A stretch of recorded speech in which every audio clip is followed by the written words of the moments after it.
राष्ट्रीय स्वयंसेवक संघाचे सरसंघचालक मोहन भागवत यांचा धामणगाव रेल्वे तालुक्यात दौऱ्यानिमित्त त्यांनी मंगरुळ दस्तागीर येथील माहूरचे उपशक्तीपीठ मंगलामाता देवस्थानला भेट दिली। या दरम्यान आयोजित सभेत मोहन भागवत यांनी उपस्थितांना मार्गदर्शन केले। शील असल्याशिवाय शक्ती येत नाही आणि शक्तीशिवाय संकल्प होत नाही। जिथे शील आहे तिथे संकल्प पूर्ण होतोच आणि विवेक असला की सर्व गोष्टी सरळ होतात।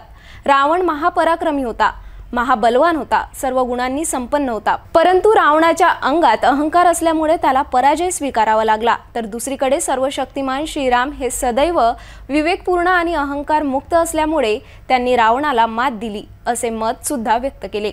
उपस्थित नागरिक सज्जन, माता भगिनी आणि आत्मीय स्वयंसेवक बंधू,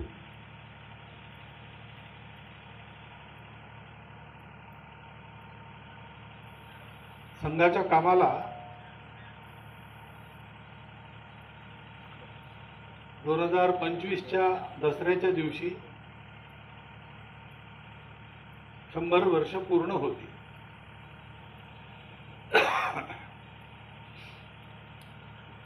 इतक्या वर्षात नागपूरच्या एका लहान वस्तीत सुरू झालेली एक शाखा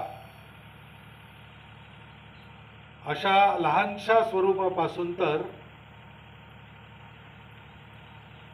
देश विदेशात ज्याची दखल घेतली जाते असं एक भारतव्यापी संघटन, असं संघाचं स्वरूप उभं राहिलेलं आहे।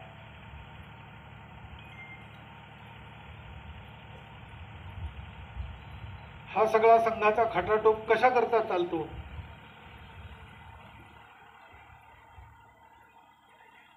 आपला देश मोठा झाला पाहिजे म्हणून आजच्या कार्यक्रमाचं नाव नवोत्थान असं ठेवलं आहे। पुन्हा एकदा आपला भारतवर्ष फार प्राचीन आहे। आपल्या सगळ्यांच्या मनात आपल्या राष्ट्रीय जीवनाची जी स्मृती आहे ती फार जुनी आहे। आताच 22 जानेवारीला आपण पाहिलं की श्री रामललांचं अवतरण अयोध्येत झालं। तो प्रसंग आपल्या सगळ्यांच्या हृदयामध्ये काही भावना उत्पन्न करून गेला, कारण आपलं हे राष्ट्रजीवन आहे ते तिथपर्यंत आहे, त्याच्याही पहिलेपासून आहे आणि ती आपल्या राष्ट्रजीवनाची स्मृती परंपरेने आपल्याही मनात उतरलेली आहे। इतकं हे प्राचीन राष्ट्र आहे, इतिहासाच्या अनेक उतार चढावातून ते पार झालेलं आहे। महाभारत काळानंतर सतत आक्रमण स्वर्ण कुशाण, मग अरब, तुर्क, अफगाण, नंतर ब्रिटिश, डच, फ्रान्सचे लोक इथे आले, आपापलं साम्राज्य निर्माण करण्याचा प्रयत्न केला। त्या लोकांमध्ये जे वर्ताव यशस्वी झाला आणि इतका लंबा काळ आपण या परकीय आक्रमणांच्या विरुद्ध संघर्ष करत राहिलो। स्वाभाविक या युद्धाच्या काळात आपलं जीवन अस्ताव्यस्त झालं, आपली अवनती झाली। महाभारत काळात असा उल्लेख मिळतो महाभारतात की युधिष्ठिराचा राज्याभिषेक झाला, दुसरा राजसूर्य यज्ञ झाला, तेव्हा चीन पासून सायबेरिया पर्यंतच्या देशातले लोक, सभ्य मानवांची वस्ती एवढ्याच जगात होती त्या काळात, त्या सगळ्या लोकांचे राजे नजराणे घेऊन आले होते। असा भारत हा परकीयांच्या आक्रमणाखाली तुडवला गेलेला भारत असा दिसायला लागला आणि म्हणून त्याच्या नवोत्थानाचे प्रयत्नही सुरू झाले। परकीय आक्रमक आले, इथे शेकडो वर्ष राज्य करून गेले, पण आपण मनाने गुलाम झालो नाही, आपण लढत राहिलो। म्हणून जो शेवटचा आक्रमक होता त्यांनी आपल्याला मनाने गुलाम करण्याकरता एक कपट व्यूह रचला, आपल्याला आर्थिक दृष्टीने पांगळ करून टाकलं, आपली शिक्षा नीती समाप्त करून टाकली आणि कंगाली आणि बुद्धीचीही कंगाली आपल्यात निर्माण होईल अशी व्यवस्था केली. पण त्यातून सुद्धा आपल्याला बाहेर काढून पुन्हा आपण स्वतंत्र होऊ अशी व्यवस्था आपल्या महापुरुषांनी केली. त्या स्वातंत्र्याचा एक चरण म्हणजे आपलं राज्य आपण चालवणे हे आपल्याला मिळालं. त्याला आपण म्हणतो आपण स्वतंत्र झालो. स्वतंत्रतेचा पहिला चरण असतो स्वाधीनता, ती आपल्याला मिळाली. स्वाधीन राष्ट्राने स्वतंत्र व्हायचं असतं, तो स्व. कारण उत्थान म्हणजे प्रगती. तर प्रगती कशाला म्हणतात याच्या व्याख्या कोणाची प्रगती आहे त्याच्यावर अवलंबून आहे.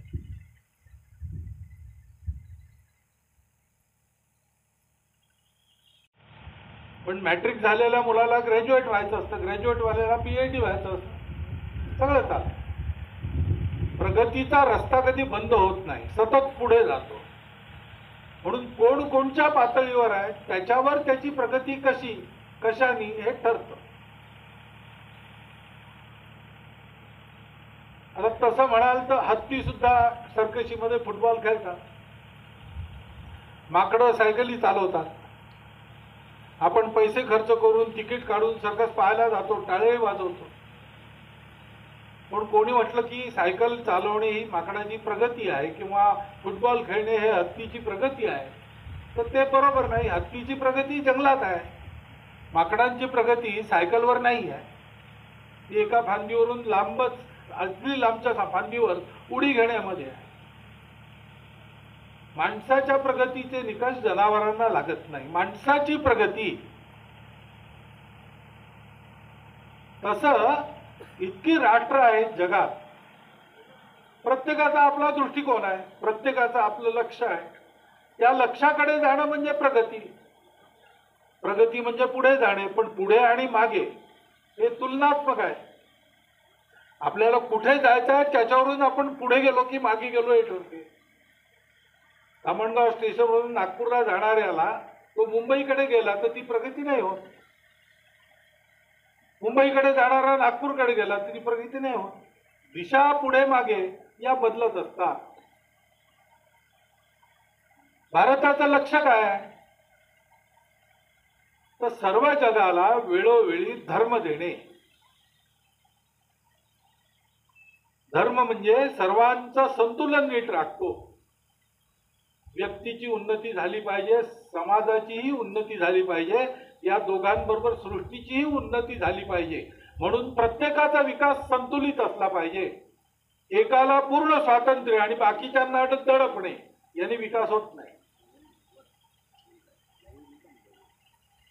अर्थकाम पूर्ण झाले पाहिजे, पैसा मिळाला पाहिजे, सुखही भोगता आलं पाहिजे, पण त्यातून मुक्तही होता आलं पाहिजे, मोक्षही मिळाला पाहिजे. हे तिन्ही एका वेळी साधतो संतुलन साधून तो धर्म. धर्म ओळखला तो आहेच, तो काही कोणी निर्माण केलेला नाही. सगळी सृष्टी ज्यावर चालू आहे, अजूनपर्यंत बुडली नाही, असा शाश्वत नियम, संतुलन आणि संयम शिकवणारा तो धर्म आहे. आपल्याला आपल्या पूर्वजांनी तपस्या केल्यावर एक सत्य मिळालं की जगात सगळं वेगवेगळं दिसतं, पण ते वस्तुतः एकच आहे. भेद वरवरचे आहेत, ती विविधता आहे. आपली जी मूलभूत एकता आहे त्याचा तो शृंगार आहे. त्या एकतेचा स्वीकार करा. दिसत वेगळे असलो तरी मुळात आपण वेगळे नाही हे ओळखून आपसात न भांडता एकमेकाशी सहकार करून चाला. हा सांगणारा विचार फक्त भारतातला विचार आहे. भारतातले सर्व पंथ संप्रदाय, सर्व विचारधारा या एका विचाराला मानतात, बाकी सगळं वेगळं असलं तरी. आणि म्हणून जगाला हा विचार देणं वेळोवेळी आज आवश्यकता आहे. जग भारताकडे आशेने पाहत आहे. असा भारत उभा राहायला पाहिजे जो हे सगळं जगाला देऊ शकेल. आणि हे फक्त वैचारिक पातळीवर देऊन मिळत नाही, त्याचं उदाहरण दाखवावं लागतं. असं जगता येतं. आजच्या काळात असं जगून दाखवणारा समाज म्हणजे आपलं नवोत्थान, आपली प्रगती की जगाला मार्गदर्शक ठरणारं जीवन जगणारा समाज उभं करणं याच्यात आहे. आपली परंपरा सांगते अविद्यया मृत्युम तीर्त्वा विद्यया मृतमश्नुते. भौतिक जगाच्या ज्ञानातून आपलं जीवन सुखमय करा, निर्भय बनवा आणि उद्यम करून आध्यात्मिक ज्ञानाच्या आधारावर परमपद प्राप्त करून घ्या, असा चालणारा समाज उभा करणे. आणि हा काही नवीन समाज उभा करायचा नाही, जो समाज आहे त्यालाच असं करायचं आहे. तो समाज विविध प्रकारचा आहे, त्याच्या भाषा अनेक आहेत, जाती पाती उपजाती यांचा अगदी जडजंबाळ झालेला आहे. भाषा अलग अलग, देवी देवता अलग अलग, निरनिराळ्या हवामानाच्या प्रदेशात राहत असल्यामुळे खाणं पिणं सगळं वेगवेगळं. मग त्याची एकता कशी काय साधायची? कारण प्रगती व्हायची असेल तर एकता असावी लागते. आपलं शरीर आहे, त्याची प्रगती व्हायची असेल तर शरीराला सगळ्या अवयवांना एका दिशेने चालावं लागतं. बुद्धी म्हणेल उत्तरेकडे जायचं आहे आणि पाय जर जाणार नाहीत तिकडे तर शरीर चालू शकणार नाही. लोक म्हणतील याला पॅरालिसिस झाला. जो निर्णय करतो तसे त्याचे हातपाय चालत नाही. आणि म्हणून समाजाचे हे सगळे विविध प्रकारचे लोक एका मेळाने चालले पाहिजेत. त्याचा आधार कोणता? तो आधार वेळोवेळी आपल्याला दिसत असतो. 15 ऑगस्ट 1947 नंतर मग ते कबायल्यांचं आक्रमण असो, 65ची लढाई असो, 71ची लढाई असो, कारगिलची लढाई असो, त्यावेळेला आपण पाहिलं की एरवी या सर्व गोष्टी पंथ जाती प्रांत भाषा पक्ष हे घेऊन आपापसात भांडणारे, वेळ प्रसंगी एकमेकांची डोकी फोडणारे आपण लोक तेवढा काळ सर्व विसरून एक होतो. कारण देशभक्ती, संपूर्ण भारत देशाची भक्ती हा आपल्याला जोडणारा दुवा आहे. कितीही भाषा काहीही करत असले लोक, वेगळेपणाची भाषा जाहीरपणे करीत असले तरी जेव्हा असा प्रसंग येतो तेव्हा आपण सगळे आपल्या भारताच्या स्वातंत्र्याची सुरक्षेची चिंता करत एक होतो. म्हणून आपल्या एकतेचा पहिला आधार आहे भारत देशाची भक्ती. भारत ही आपली माता आहे. सगळ्या प्रांतांमध्ये, सगळ्या भाषांमध्ये, सगळ्या ग्रंथांमध्ये, सगळ्या संप्रदायांमध्ये या भारताची मातृस्वरूपा जगज्जननीच्या रूपात स्तुती केलेली आहे. कोणीही याला अपवाद नाही. श्री रामाच्या नावाने सगळे एक झाले. सगळ्यांच्या भावना उचंबळून आल्या. का? कारण श्री रामांनी जी आचरणाची मर्यादा घालून दिली आहे ती आजपर्यंत आपण पाळतो, त्याचीच मान्यता आहे आणि पुढेही राहील.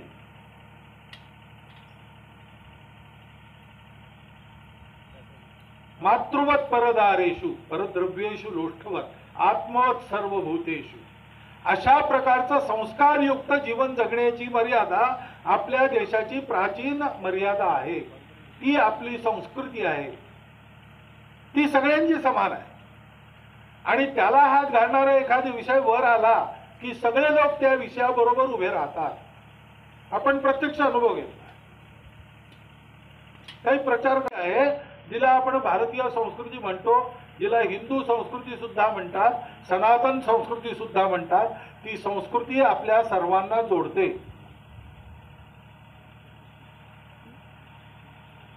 आणि तिसरी गोष्ट आपल्या अनुभवाची आहे की आपल्या देशामध्ये आपले ऐतिहासिक पूर्वज हे निर्विवाद लोक आहेत. छत्रपती शिवाजी महाराजांबद्दल उत्तर दक्षिण पूर्व पश्चिम सगळीकडे एकाच प्रकारची अत्यंत सन्मानाची भावना, आदर्शवत त्यांचं जीवन असल्याची भावना आहे. तमिळ भाषेमध्ये फार पूर्वी शिवाजी महाराजांवर चित्रपट येऊन गेले. प्रसिद्ध नट होता, वारला, शिवाजी गणेशन. त्याचं शिवाजी हे नाव त्यांनी शिवाजीची भूमिका केली म्हणून पडलं. महाराष्ट्रात तर काही विचारायला नको, पण सगळीकडे परवा शिवजयंती 19 तारखेची तारखेनी जी झाली त्याच्यामध्ये आग्र्याला सुद्धा शिवाजी महाराजांच्यावर मोठा कार्यक्रम झाला. असेच राणा प्रताप, असेच शिखांची गुरूंची तेजस्वी 10 गुरूंची परंपरा, या सगळ्यांबद्दल सगळीकडे समान आदर आहे. जैन, बौद्ध, सिख, वेदांती, सनातनी, आर्य समाजी या सगळ्यांना पूर्वज समान रीतीने समान पूर्वज प्रिय आहे. त्या पूर्वजांचा गौरव आपल्या मनात आहे. त्या पूर्वजांनी घालून दिलेली आचरणाची मर्यादा आपला आदर्श आहे. ते पूर्वज आपल्या सर्वांना जोडतात.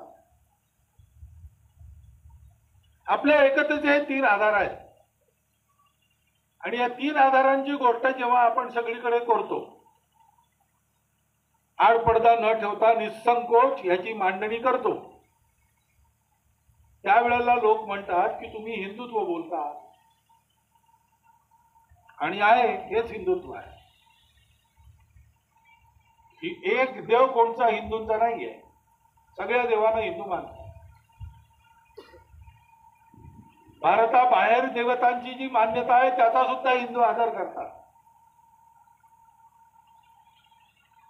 सगळ्या हिंदू समाजाची एक भाषा नाही आहे, अनेक भाषा हिंदू समाजात आहेत. बोली वगैरे धरून 3800च्या वर आहे आणि काही एक दुसऱ्यांना न समजणारेही आहेत. पण या सगळ्या हिंदूंच्या भाषा आहेत, हिंदुस्थानातल्या भाषा आहेत. ईश्वराला न मानणाऱ्यांपासून तर ईश्वराची सगुण भक्ती करणाऱ्यांपर्यंत सगळे हिंदूंचे संप्रदाय आहे.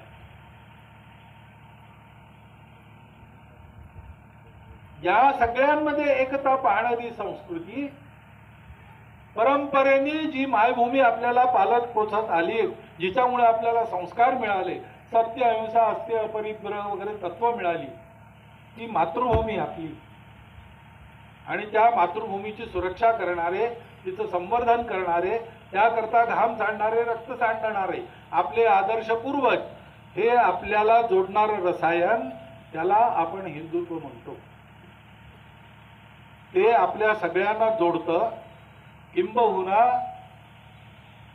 विदेशी आक्रमणाच्या काळात तिकडल्या उपासना ज्यांनी घेतल्या त्यांना सुद्धा जोडणारा तोच आधार आहे, दुसरा नाही. या देशामध्ये एक रस समाज जीवन उत्पन्न करणारं हेच एक औषध आहे, दुसरं नाही. हिंदुत्वाचा विचार आणि हिंदुत्वाच्या विचाराच्या आचरणाचा संस्कार हा सर्वदूर देशामध्ये पोचवणं हे पहिलं काम आहे. आणि ते भाषणातून होत नाही. भाषणातून माहिती कळते, परंतु आचरणाचा संस्कार पोचवायला सवय करावी लागते. ती सवय करण्याचं तंत्र डॉक्टर हेडगेवारांनी शोधून काढलं. बाकी संघाजवळ नवीन काही नाही. पण हे सगळं जे उच्च तत्वज्ञान आहे त्याचं आचरण लोपल्यामुळे अनेक विकृती झाल्या. आपलेच लोक परके झाले. ते आचरण पुन्हा प्रस्थापित करायला, समाजाला एकत्र आणणं आणि त्यांची सवय घडवणं, याचं एक तंत्र डॉक्टर हेडगेवारांनी आपल्याला दिलं. त्याचं नाव राष्ट्रीय स्वयंसेवक संघ आहे. आणि ही म्हणून शाखा गावोगाव वस्ती वस्तीत पोचवणं हे काम आहे. आणि ते काम नुसत्या उपदेशाने होत नाही. त्याकरता वेळ द्यावा लागतो, जावं लागतं, माणसांना भेटावं लागतं, आपल्या आत्मीयतेने सगळ्यांना जोडावं लागतं. हा सगळा देश माझा आहे असं नुसतं म्हणून नाही चालत. त्या देशाचा एक एक घटक, त्या देशाचे जन, जल, जंगल, जमीन, भूमी, जानवर, बायोडायव्हर्सिटी हे सगळं आपलं आहे अशा आपलेपणाने वागून दाखवावं लागतं. हात धरून तसं वागायची सवय लावावी लागते. त्याकरता लहान सहान गोष्टींची शिस्त अंगी बाणवावी लागते. आणि एक ध्येयवाद डोळ्यासमोर ठेवून, याच्यात कोणताही स्वार्थ नाही, परम वैभवम नेतुमेतत् स्वराष्ट्रम, हीच एक आस, तेरा वैभव अमर रहे मा, हम दिन चार रहे न रहे, अशा प्रकारचा ध्येयवाद उराशी बाळगून जीवन कसं कंठावं, कसं चालावं, हे आपल्या उदाहरणांनी आपल्या दोस्तीतून दुसऱ्यांच्या जीवनात प्रविष्ट करून द्यावं लागतं. सुरुवात 1 तास देण्यातून होते. काय द्यायचं, काय मिळेल विचारायचं नाही. काहीही नाही द्यायचं नसेल तरी आम्ही ठरवलं आहे 1 तास देशाकरता सगळं विसरायचं. काय महागाई आहे की काय आहे विसरायचं. कोणता राजकीय पक्ष विसरा. मैदानावर या. आपल्या समाजातले अन्य बांधव येतील. त्यांची जात पाहू नका, भाषा पाहू नका, राजकीय पक्ष. त्यांच्यासोबत भारत मातेच्या भक्तीची गाणी गात, आपल्या महापुरुषांच्या कथा ऐकत, सामूहिकता बाणवणारे, शिस्त देणारे कार्यक्रम शारीरिक बौद्धिक करा. रोज असा 1 तासाचा व्यायाम करा. आणि हे तंत्र सगळीकडे पोहोचवण्याकरता वेळ द्या. सर्व स्वयंसेवकांनी वेळ दिला पाहिजे. त्या सर्व स्वयंसेवकांनी वेळ देत राहावं. याच्याकरता जे प्रवासी कार्यकर्ते आणि दायित्वधारी कार्यकर्ते आहेत शाखांचे, त्यांनी आज देतात त्यापेक्षा अधिक वेळ दिला पाहिजे. आणि तसा त्यांनी अधिक वेळ दिला पाहिजे. याच्याकरता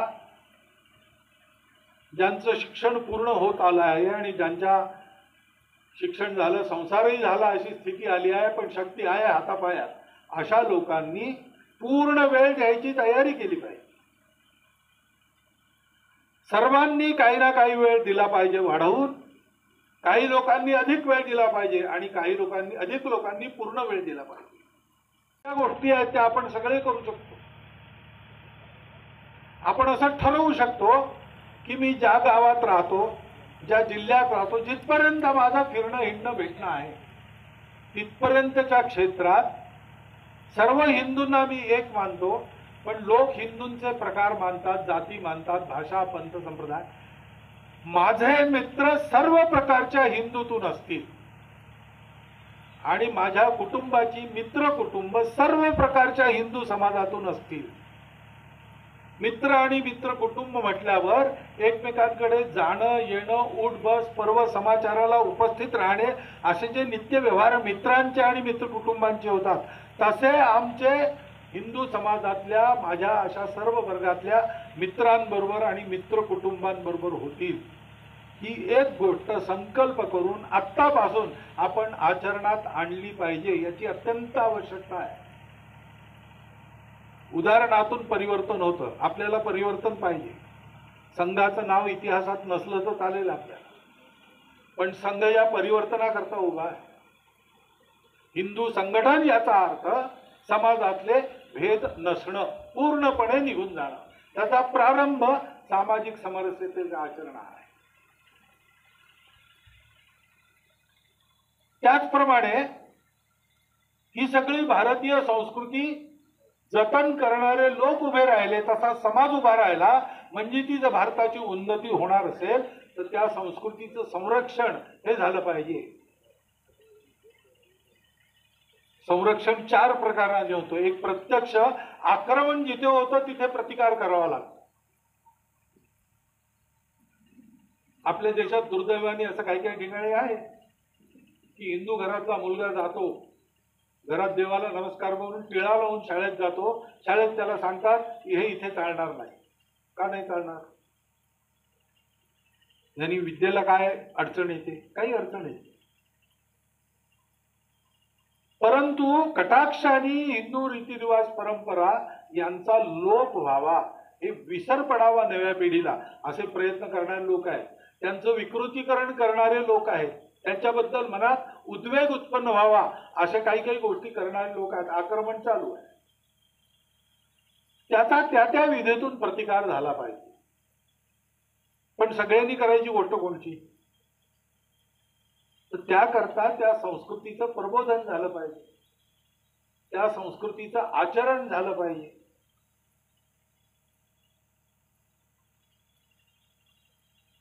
म्हणजे मग संशोधन, म्हणजे मग संरक्षण होईल. आणि ही संस्कृती इतकी जुनी आहे आणि मध्यंतरीच्या काळात आपण विसरून वागलो, त्याच्यामुळे नको ते त्या संस्कृतीत काही आलेलं आहे जे बदलावं लागेल. अस्पृश्यता आपल्या कुठल्याच शास्त्राने सांगितली नाही, आपल्या व्यवहारात पहिल्यांदा नव्हती, कुठून आली? विस्तार दृढीकरणाची जी योजना हातात घेतली आहे ती शताब्दीला आपण पोहोचू त्याच्या आत यशस्वी झालेली आपण पाहू शकतो. इतकी आपली क्षमता आहे, इतकी आपली शक्ती आहे. पण नुसता संघ वाढवून नाही चालणार.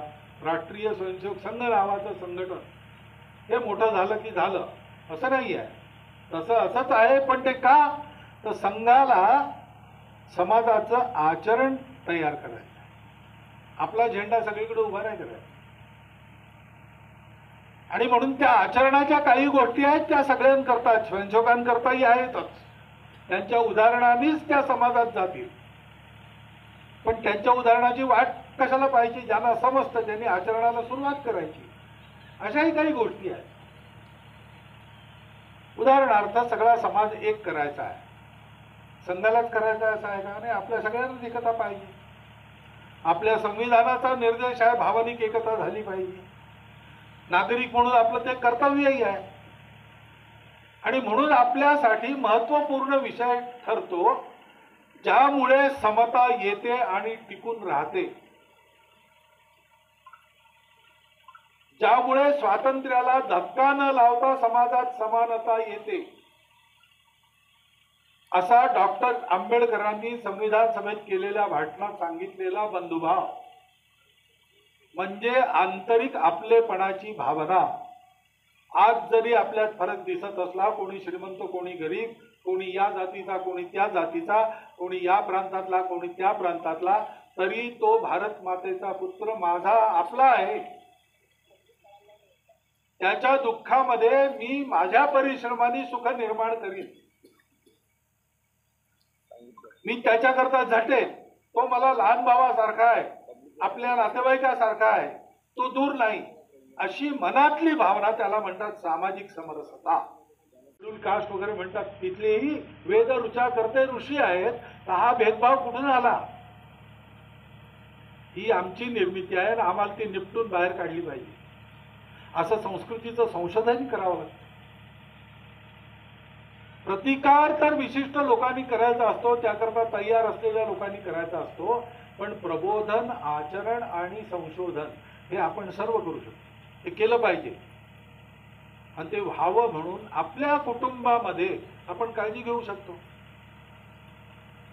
दर आठवड्याला एकदा कुटुंबानी एका ठराविक वेळेत सगळ्यांनी घरी असावं. मोबाईल वगैरे बाजूला ठेवून द्यावे. आपल्या श्रद्धेप्रमाणे घरातलं भजन पूजन करावं. घरी बनवलेलं जेवण त्या दिवशी चवीने जेवावं. काही ज्याच्यात कमीपणावर काढू नये. मीठ जास्त झालं, अमुक झालं मग बोलू नये असं. आणि मग 2-3 तास घरातल्या लोकांनी, लहान मुलांसकट सगळ्यांनी गप्पा माराव्या, बोलावं, मोकळे होऊया. आज घरामध्ये बालकांचा आणि पालकांचा संवाद बंद झाला. आपण कोण, आपलं कुटुंब कुठलं, आपण कुठून इथे आलो, आपले पूर्वज कसे होते, त्यांनी काय केलं, त्यांची जी परंपरा आहे त्याच्यातलं काय आजच्या काळात चालू ठेवण्यावर काय ते आपल्या घरी आहे की नाही, त्याला विपरीत काही आपल्या घरी आहे का, ते कसं बाहेर जाईल. आपला देश कोणता, त्याची परंपरा कोणची, त्याचे पूर्वज कोणचे, यांच्या सगळ्या करण्यामध्ये आज जे योग्य आहे असं काय आहे ते आपण करतो की नाही, त्याच्या विपरीत काही करतो का, ते कसं थांबेल. हा एक विषय गप्पा गोष्टी, माहिती द्यायचा. लहान मुलांना आपल्या पूर्वजांची माहिती दिली पाहिजे. आणि दुसरा विषय, मी रोज माझ्याकरता काही ना काही करतो. पैसाही खर्च करतो माझ्याकरता, रोज माझ्या कुटुंबाकरता कमाई खर्च करतो, वेळ खर्च करतो. मी आणि माझं कुटुंब ज्याच्यामुळे आहे तो समाज नीट राहावा, पुढे चालावा, याच्याकरता रोज मी किती वेळ देतो आणि रोज मी किती खर्च करतो. एक रकमे रोजच्या रोज नाही केलं तरी महिनाभर साठवून मग करू शकतो. करतो की नाही, प्रत्येकाने विचार करायचा. अगदी शाळेत शिकणारा मुलगा सुद्धा हे काम करू शकतो. त्याचे मित्र त्याच्यापेक्षा कमी सुस्थितीत असलेले त्यांची मदत करू शकतो. रोज एखादं चांगलं काम करू शकतो. त्या चर्चेतून सहमती बनेल. तिथे आज्ञा करायची नाही, हुकूम करायचा नाही, निर्णय द्यायचा नाही. चर्चा करता करता एका मुद्द्यावर सगळ्यांचं एकमत झालं की तो मुद्दा लागू करायचा आणि चर्चा चालू ठेवायची. घरामध्ये मातृभाषा, बाहेर जबरदस्तीने परकीय भाषा बोलावी लागते, ही आपली मजबुरी आहे. पण आपल्या घरात आपण मजबूर नाही. शुद्ध आपली भाषा बोलली पाहिजे, घरातल्या मुलांना आली पाहिजे. 1 2 3 4 म्हणता आलं पाहिजे. 1 2 3 4 आलं तरी चालेल, न आलं तरी चालेल, 1 2 3 4 आलंच पाहिजे.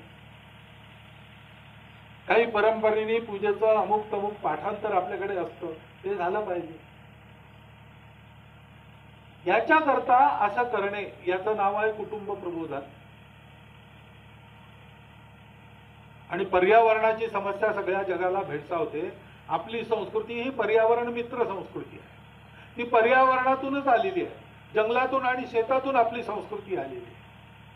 आपल्या घरी आपण त्याचं आचरण केलं पाहिजे.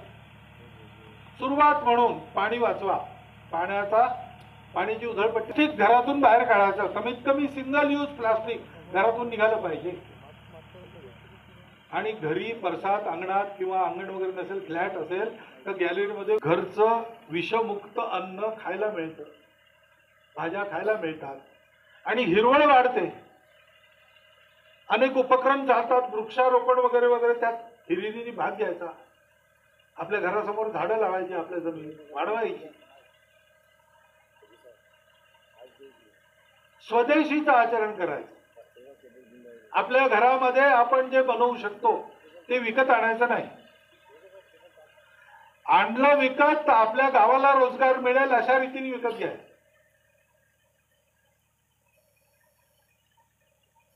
घरी गुळपट्टी बनवू शकतो, पण गुळपट्टी विकणारे आपल्या इथे असतात, बनवून विकणारे असतात. त्यांना रोजगार मिळावा म्हणून बाहेरची आणलीच चालेल. कारण स्वावलंबन आणि अहिंसा म्हणजे स्वदेशी, असं विनोबाजी म्हणतात. त्यामुळे जे घरात आहे ते बाहेरून नाही आणत, जे देशात आहे ते बाहेरून नाही आणत. देशात मिळत नसेल त्याच्या विना जीवन चालू शकतं हे पाहायचं. नसेल चालणार, जीवनावश्यक वस्तू आहे, मग ते आपल्या शर्तीवर आपण विकत घेऊ. आणि हे सर्व करताना आपण परिश्रमांना महत्व देऊ आणि उधळपट्टी थांबवू. आजकाल सवय आहे, लोकांच्या हातात थोडाफार पैसा खेळायला लागला, चांगली गोष्ट आहे. लोकांना पैसा मिळतो ही चांगली गोष्ट आहे. पण म्हणून मग घरचा मिक्सर बिघडला तर लोक फेकून देतात, तो रिपेअर नाही करत, दुसरा नवीन आणतात. घरी एक स्कूटर आहे, आणखीन एक छोटी गाडी पाहिजे. एक कार आहे तर 2 कार पाहिजे. पोल्युशन वाढतं तरी पाहिजे, कशाला पाहिजे? उधळपट्टी करतो. तो पैसा वाचवला आणि गरिबांच्या सेवेत लागला तर किती मोठा फायदा होईल. हे जे सुख आपण पाहतो आहोत, भौतिक सुख, हे लांब टिकण्याकरता त्याची मदत होईल. नाहीतर आहे तोपर्यंत भोगून घेऊ आणि नंतर पुन्हा दारिद्र्यात कितपत पडू, अशी आपली स्थिती होईल.